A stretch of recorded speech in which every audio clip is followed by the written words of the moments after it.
Adəm peyğəmbərdən sonuncu peyğəmbərə qədər bütün peyğəmbərlər zalimlərlə mübarizə aparıblar.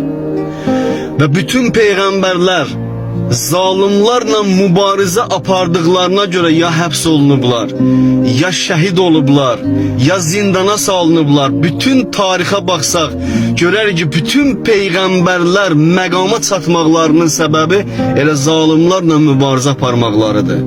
Və bu günləri də bizim dövrümüzdə Əhl-i Beyt davamçılarının zalimlərlə mübarizə apardığını gördükdə biz həqiqətən də sevinirik ki, biz elə bütün peyğəmbərlərin missiyasını yerinə yetirən Əhl-i Beyt məktəbinin davamçılarıyıq.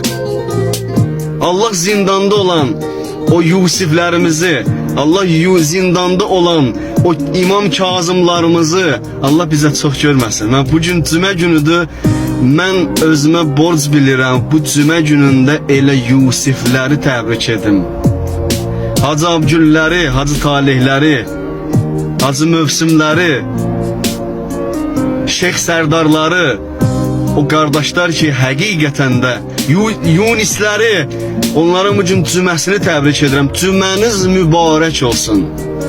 Bundan düşmən İster razı olsun, ister olmasın, narahat olsun, narahat olmasın, belə cəhənnəm olsun. Cümləniz mübarək olsun, qardaşlar.